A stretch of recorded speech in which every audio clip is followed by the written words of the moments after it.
It was late afternoon when the sky over Northern California turned blood red.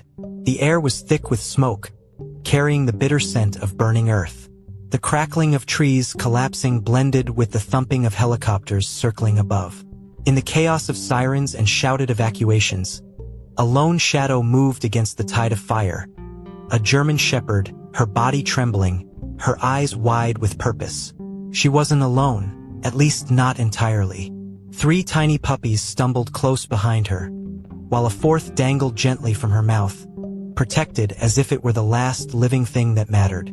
The flames danced around them, mocking her courage, but still she pressed forward. The ground sizzled beneath her paws, glowing with embers, while the heat wrapped around her like a noose. Every step she took required a strength beyond anything natural, but something stronger pushed her forward. Instinct. Love. The terrifying possibility of losing everything she had just brought into this world. Her name was Maya, a 3-year-old German shepherd, once abandoned at a rundown kennel. Months earlier, she had been taken in by Walter Briggs, a retired widower and former firefighter who had long lived in silence after losing his wife. Walter wasn't a man of many words, but in Maya's quiet presence, something in him had begun to heal. He never imagined that the same dog would one day perform an act of heroism that would leave people speechless. But that day, Walter was gone. He had rushed off to warn neighbors as the wildfire ripped through the countryside. By the time he returned, the road home was blocked by flames, and all he could hear was a faint, desperate barking deep in the woods. Maya was still in there with her puppies, and time was running out. The forest groaned under the weight of destruction. Sparks rained down from above like fiery snow. The puppies whimpered, their tiny bodies too fragile for such terror. Over and over, Maya turned back into the fire, carrying each pup one by one through the blaze, even as her own skin blistered. There was something in her eyes. Fear, yes, but also something else. A fierce determination, a belief that no one else was coming, that she was the only one standing between life and loss. The forest was collapsing. The fire showed no mercy, and Maya, battered and alone, stood against the impossible. But what she would do next would change everything. The wildfire had started nearly 20 miles away, a result of downed power lines and a summer that had stretched on without rain. But no one could have predicted how fast it would spread. By the time the morning sun rose over the hills of Northern California, the sky had already turned a strange, coppery hue. Walter Briggs, like many in the area, had been watching the reports but didn't feel the urgency just yet. At 72, he'd lived through enough fires to know when it was time to run, and this, he thought, wasn't that. He was wrong. The fire was faster than any he remembered. It was unpredictable, angry. By mid-morning, the winds shifted, and in less than an hour, the flames were at his doorstep.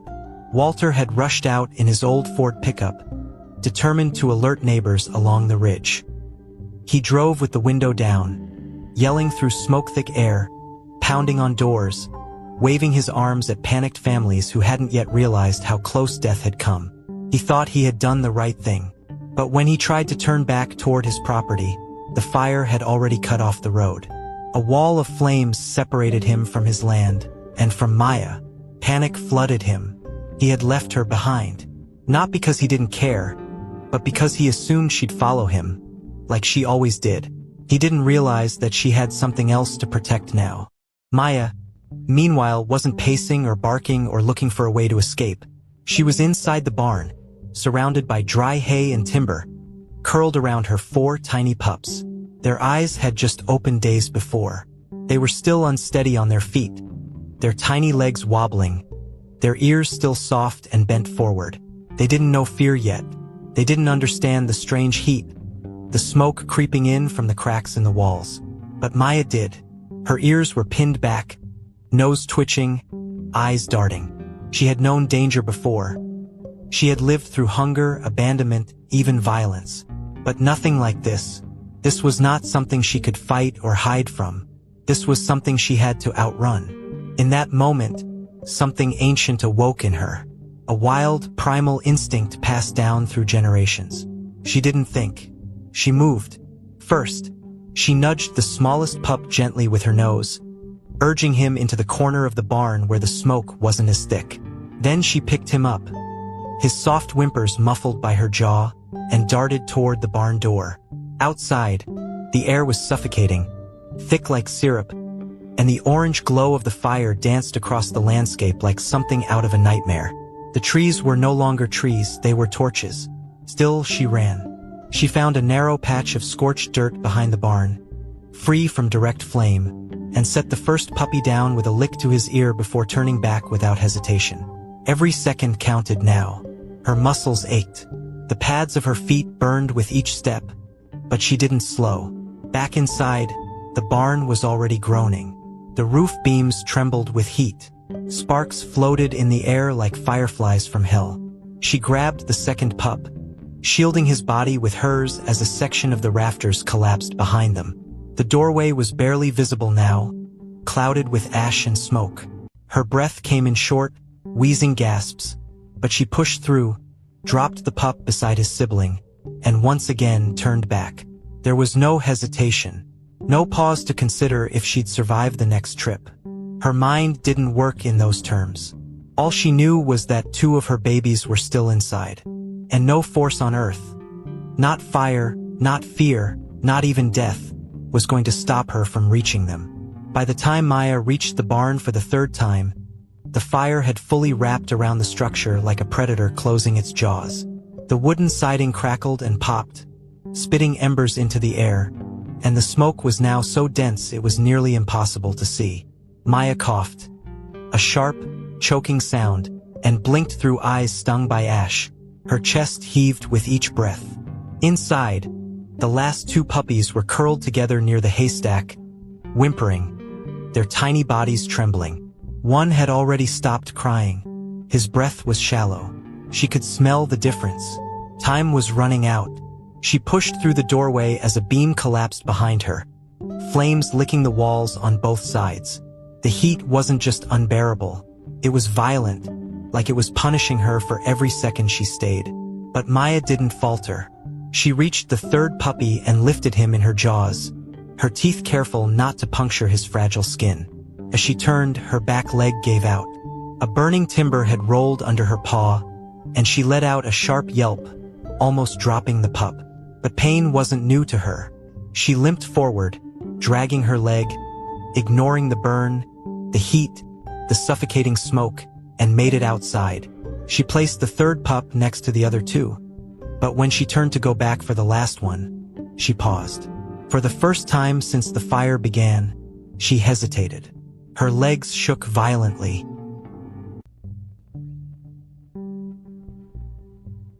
Her lungs burned. The fur on her back was singed, and open blisters had begun to form on her paws. Every breath now came with a wet, rattling sound. Her body had limits, and she had just crossed them. But inside that barn, her final puppy was still alive, still waiting for her, and that was enough. She stumbled back toward the door, her vision swimming. Flames now curled over the roof, and the barn groaned like it was mourning itself. With each step, she moved slower. Her instincts warred with her body. Her will was unshaken, but her body was beginning to shut down. As she reached the entrance again, a burst of flame exploded near the corner of the structure, sending shards of burning wood flying into the air. One struck her flank and she crumpled. For a long moment, she didn't move. Miles away, Walter had finally made it to a fire crew checkpoint, begging them to help him reach his home. He was hoarse from shouting, his eyes red from smoke. "My dog," he pleaded. "She's still there with her pups." The firefighter who heard him hesitated. Orders were clear. That zone was under active flame and completely off limits. But something in Walter's voice, the way it cracked with guilt and desperation, made the man turn to his captain. Minutes later, a team of 3 geared up and headed toward the Briggs property, against protocol but led by instinct. The same kind Maya had trusted with everything. Back at the barn, she had managed to lift herself up again. Her breaths came slow, broken. Her 4th puppy still whimpered faintly inside, just beyond a collapsed beam. Maya pulled herself forward, one paw at a time. Her body screamed for rest, Her ears rang with the roar of fire. But she didn't stop. She couldn't. Because motherhood wasn't something she chose, it had chosen her. And in that moment, she was no longer just a dog. She was a guardian, a warrior, a mother fighting to the very edge of life. When the firefighters reached the edge of Walter's property, the sight before them was nothing short of apocalyptic. The barn was nearly swallowed in flames, the roof already collapsed in parts, and embers floated through the air like angry spirits. Walter leapt from the truck before it even stopped, screaming Maya's name into the smoke. He stumbled through the scorched field, coughing, eyes wild, until one of the crew pulled him back. "Let us go in first," the captain shouted, and Walter, helpless, dropped to his knees, praying to a god he hadn't spoken to since his wife died. Inside the collapsing barn, Maya was down again. Her vision blurred in pulses. Light, dark, light, dark. Each blink slower than the last. Her lungs refused to take in more air, and her legs no longer obeyed her. But she could still hear it. The faint, gasping whine of her final puppy.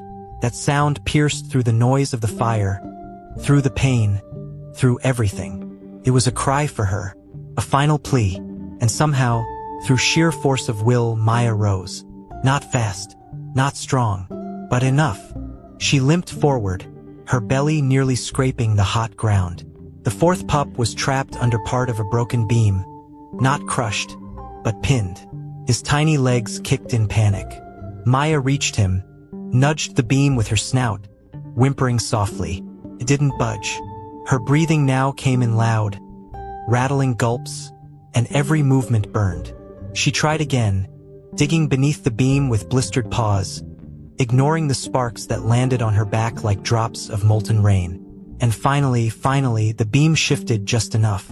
She pulled the pup out with her teeth and, with the last ounce of strength left in her, turned toward the doorway. That's when the barn gave its final warning. A low groan, followed by a deafening crack as part of the upper frame began to collapse. Maya didn't run. She couldn't. She shielded the puppy with her body, curling around him as the world crashed down. Fire and debris fell around them, and for a terrifying moment, everything went still. Outside, Walter heard the sound and screamed. One of the firefighters rushed forward through the smoke, disobeying orders, his boots sinking into ash and rubble. Through the flames, the firefighter saw her. A flash of black and tan fur, barely moving. Maya had made it just past the threshold of the barn, lying half-covered in ash and debris, the puppy beneath her, alive but silent. The man scooped them both into his arms and ran. Behind him, the barn let out a final roar and collapsed entirely, sending sparks and cinders into the sky like fireworks. Walter ran to meet them, falling to the ground as Maya was laid at his feet. She was unconscious, barely breathing. Her side was burned raw, and her paws were shredded. But her eyes fluttered open, just enough to see Walter's face, and then closed again. The firefighter looked down at the bundle in his arms and whispered, "She saved them all." Walter's throat clenched as he nodded, unable to speak. Around him, the fire still burned, but in his arms lay the quiet miracle of a dog who had faced death 4 times, and refused to leave any child behind. The veterinary clinic was nearly 2 towns over, and Walter had driven like a man possessed. He kept glancing into the rearview mirror where Maya lay wrapped in a heavy wool blanket, her breathing shallow, her muzzle streaked with soot. The 4 puppies were nestled against her, unaware of the horror they had just survived. One of them squeaked softly, and Walter's eyes filled with tears. "Hang in there, girl," he whispered, voice cracking. "You didn't come this far for nothing." The vet on duty, Dr. Emily Rourke, had never seen anything like it. When Walter burst through the door carrying Maya in his arms like she was a wounded soldier, people in the waiting room gasped. Her fur was singed to the skin. Her paw pads were blackened. But what stunned Emily most was Maya's heartbeat. It was there, but weak, almost a whisper. The puppies, miraculously, were all in stable condition. "She's a fighter," Emily said, placing an oxygen mask over Maya's snout. "But we need to be fast. She's on the edge." For the next 48 hours, Maya clung to life. She was given 4 fluids, antibiotics, and pain meds. Her burns were dressed daily, and volunteers took turns sleeping beside her cage, so she wouldn't be alone if she woke. Walter refused to leave the clinic. He sat by her side, talking to her even when she couldn't hear him. He told her about his wife, about how he never thought he'd love anything again. He whispered promises, apologies, prayers.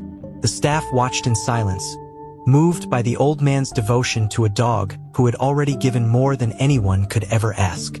On the 3rd day, just before sunrise, Maya opened her eyes. She didn't move much, just shifted slightly, enough to nudge the towel beside her. Her breathing was stronger now, more rhythmic. And when Walter reached through the bars and touched her paw, her tail gave the faintest thump against the bedding. "There you are," he whispered, tears slipping down his cheeks. "You came back." He pressed his forehead to the cold metal of the cage door, closing his eyes as the wave of relief crashed over him. The puppies had already started exploring their pen by then. Playful, clumsy, full of life. Emily noted that one of them, the smallest, never strayed too far from Maya's side. He'd curl up near her belly, even when she was too weak to respond. That pup would grow into the strongest of the litter. They named him Ash, in honor of the fire that nearly claimed them all, and the courage that carried them through it. Maya's recovery was long, but steady. Her fur would never fully grow back over the scars, and she'd walk with a limp for the rest of her life. But none of that mattered. What she had done, what she had endured, had transformed her into something more than a dog. She became a symbol, a story passed from neighbor to neighbor, a tale of devotion and impossible strength. Walter often said she had saved more than just her pups that day. "She saved me," he'd whisper, every time he looked into her eyes. Months passed, and the land slowly began to heal. What had once been blackened and charred was now dotted with the first signs of green. New grass, young shoots, and wildflowers pushing bravely through the scorched earth. Nature, it seemed, was determined to start over. And so was Walter. He rebuilt the barn, not as it was before, but as something better. At the entrance, he placed a wooden sign carved by hand. It read, "Maya's Watch." Maya never left his side. Though her movements were slower and more deliberate, her spirit never dimmed. Every morning, she would limp alongside Walter during his walk across the pasture. The puppies had grown strong and playful, romping through the grass, chasing butterflies and one another. Ash, the smallest, remained fiercely attached to his mother, mirroring her every move. Visitors who came to hear the story were often surprised by how quiet Maya was. She didn't need to bark or beg for attention. Her eyes said everything. Walter began receiving letters. First from neighbors, then strangers, then people from other states. Someone had shared the story online and it spread like wildfire. But this time, the kind that warmed instead of destroyed. Messages came from firefighters, mothers, veterans, even children. They all said the same thing. "Maya reminded me of something I forgot. Courage, loyalty, love that doesn't flinch even in the face of death." One morning, Walter sat on the porch, Maya resting beside him, her head on his boot. He sipped his coffee and looked out over the valley, now green again. "You know," he said softly, "I thought my life ended the day Carol passed." He paused, reaching down to stroke Maya's ears. "But then you showed up, and you gave me a reason to wake up again." Maya opened one eye, tail twitching once, as if she understood every word. In the years that followed, Maya aged gracefully. Her scars faded to pale patches, reminders of a war she had survived. Walter often said she carried the soul of something ancient, like she wasn't just born, but sent. A protector, a witness, a teacher. Her story became more than just a tale of survival. It became a message that even in the darkest hour, love can light the way home. And when Maya's final day came, years later, she didn't go alone. She lay beneath the old oak tree behind the barn, surrounded by her grown pups and the man whose life she had quietly saved. Walter held her head in his lap, tears slipping down his weathered cheeks as he whispered, "You did good, girl. You did so good." And as the wind passed gently through the fields, carrying with it the scent of ash and wildflowers, it felt like the earth itself paused to honor the soul of a mother, a hero, and a friend. After Maya's passing, Walter didn't speak much for days. The silence around the house was heavy, almost sacred. Even the puppies, now fully grown, moved more slowly, sensing the weight in the air. Ash, in particular, lingered around the old oak tree where his mother had taken her final breath, curling up in the same spot she had laid. Walter watched him from the porch each evening, hand resting on a cane now, and wondered how something so small could carry so much of her spirit. But grief has a way of making space for something new. 1 week after Maya's death, Walter received a call from the local elementary school. The principal had heard the story, like so many others, and asked if he would be willing to bring Ash and share Maya's journey with the children. Walter hesitated at first. He didn't see himself as a storyteller, but something in his chest stirred. Maybe this was what Maya would have wanted, for others to learn not from the pain, but from the love that survived it. That day at the school became the first of many. Walter, with Ash beside him, began speaking to classrooms, church groups, firehouse teams, and even nursing homes. Each time, he brought with him a framed photo of Maya taken months before the fire. Strong, proud, and gentle-eyed, he told the story not as a tragedy, but as a testament to loyalty and courage. And always, at the end, he'd kneel beside Ash, rest a hand on his back, and say, "Her spirit lives in him now." Word continued to spread, and eventually, a local animal rescue organization partnered with Walter to create the Maya Project. The initiative focused on training and supporting dogs rescued from wildfires and traumatic situations, helping them become therapy animals for people who had also endured loss or trauma. Ash became the program's first certified companion dog. The bond he formed with veterans and children was something close to magic, quiet, healing, patient. Every year, on the anniversary of the fire, people gathered at Walter's ranch. Survivors, firefighters, neighbors, strangers. They came with candles, with stories, with dogs of their own. Under the oak tree, now marked with a simple stone bearing Maya's name, they stood in silence. And then Walter would speak. Not loudly, not with drama, just a quiet retelling of a mother who walked through fire because her love refused to burn out. And in that gathering, with the stars rising over the rebuilt barn, there was always one moment of stillness, a collective breath held between hearts that remembered. Because Maya wasn't just a dog. She was a lesson, a legacy, a reminder that sometimes the greatest heroes don't wear uniforms or speak in words. They walk on 4 legs, leave paw prints in ash, and carry the world in their jaws. Months after the first memorial beneath the oak tree, Walter received a letter postmarked from New York. It was from a national news producer who had seen a video clip of his school visit circulating online. Attached was a copy of an essay written by a 9-year-old boy titled, "The Dog Who Walked Through Fire for Love." The piece had been shared thousands of times, touching hearts across the country. The producer asked for permission to film a feature segment on Maya and the impact of her story. Walter hesitated. He never sought attention. But later that night, sitting under the stars near Maya's grave, he gently rested a hand on her memorial stone and whispered, "Let's tell them who you were." The story aired the following week on national television. It wasn't flashy. It was slow, respectful, and honest. It showed black and white photos of the burned barn, the scorched land, Maya's bandaged paws, and finally, her eyes.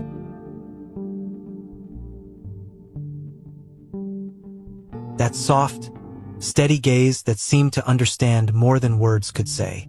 Walter spoke calmly, never dramatizing the events. But his quiet grief, mixed with deep love and pride, carried more weight than any headline. Viewers across the country wept.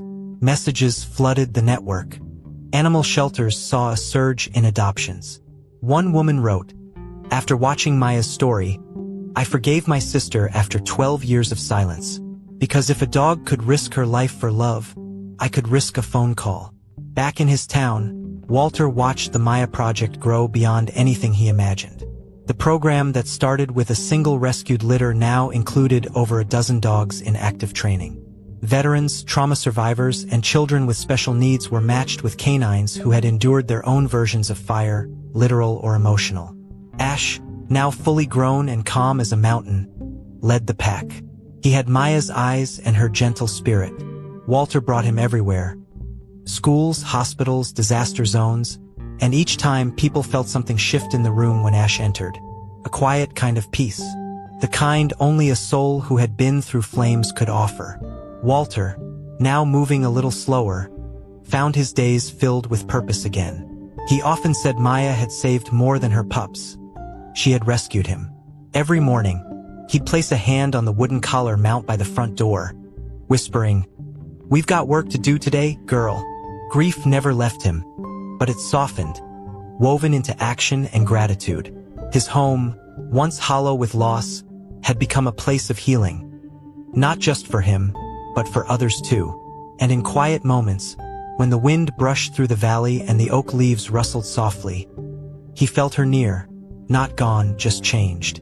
Because Maya's story was no longer just about survival. It had become a symbol, a movement, a quiet reminder that courage isn't loud, and love doesn't need words. It walks on scorched earth, carries life in its jaws, and somehow, against every odd, keeps walking forward. One chilly autumn morning, Walter received an envelope with no return address. Inside was a photograph of a young woman in uniform crouching beside a German shepherd, both of them smiling beneath a dusty desert sun. The note was brief. "I was stationed overseas when I heard about Maya. I named my K9 partner after her. She saved my life last month. Thank you for sharing her with the world." Walter stared at the photo for a long time, his fingers trembling slightly. He hadn't realized that Maya's name had crossed oceans, and now it had saved someone else, just as Maya once had. The story continued to ripple outward in quiet, powerful ways. A high school teacher in Chicago built a lesson plan around Maya's sacrifice, asking students to write essays about selflessness. A firefighter in Montana started a training program for rescue dogs using Maya's story as the emotional foundation. And in a small town in Texas, a father sat with his teenage son, struggling to connect after years of distance. They watched Maya's video together in silence. When it ended, the boy simply said, "I get it now." And that was the beginning of something they hadn't had in a long time: understanding. But perhaps the most surprising connection came when Walter was invited to speak at a national animal welfare conference. Nervous but determined, he took the stage with Ash at his side. What began as a simple retelling of a fire and a dog became something much more.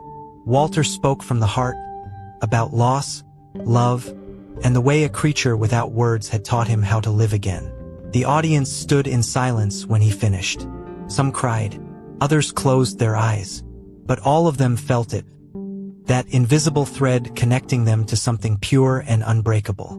After the talk, a man approached Walter backstage.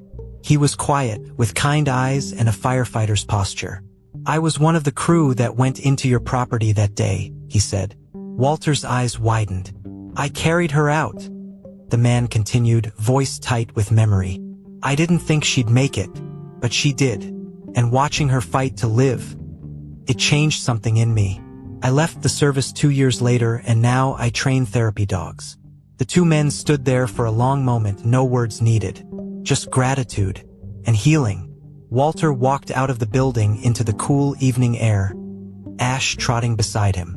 The city lights shimmered in the distance, but he wasn't thinking about cities or speeches or strangers. He was thinking about Maya, about how one brave dog with fire in her eyes had ignited something so much bigger than any of them. A movement, a legacy, a quiet army of hope, walking silently into broken places and leaving them just a little more whole. Years passed quietly, the way they do in places where healing takes root. Walter's hair had gone completely white, and his steps were slower now, but his heart had never felt fuller. Ash, now a senior dog himself, remained faithfully by his side. The two had become local legends, not because they sought it, but because they represented something that people longed to believe in: resilience, loyalty, and the kind of love that doesn't vanish with time. Every spring, the fields around the barn bloomed again, wildflowers pushing through the soil scorched long ago. Life always found a way. The Maya Project had grown into a nationwide network of canine therapy and rescue teams. Hundreds of dogs had been placed with families, trauma survivors, and veterans. In the lobby of the project's new headquarters hung a single framed portrait. Maya standing tall in a field, her eyes fixed on something just beyond the camera. Beneath it, a plaque read, "She didn't run from the fire. She walked through it. For love." Visitors often stood in front of it in silence. Some cried, some smiled, but all of them left changed. Walter spent his remaining years in that same house, under that same oak tree, where everything began and everything ended. He was never alone. Volunteers, friends, and former students often visited. And when asked why he never left or sold the land, Walter would always say, "Because this is sacred ground. She walked here. She saved lives here. That kind of love doesn't belong to the past. It still echoes through the wind." And every so often, when the breeze rustled the leaves just right, he swore he could still hear Maya's paws brushing the grass. On the final day of his life, Walter sat on the porch at sunset, wrapped in his old flannel blanket, Ash lying at his feet. He looked out over the valley, green and full, and smiled. His hand rested gently on Ash's head. "We did good, girl," he whispered, eyes glistening with peace. "We kept your light alive."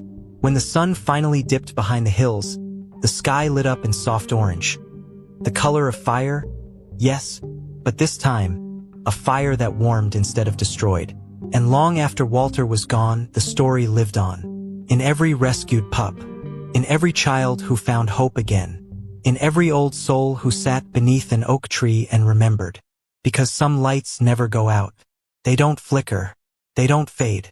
They just pass from one heart to another, burning quietly, bravely, forever.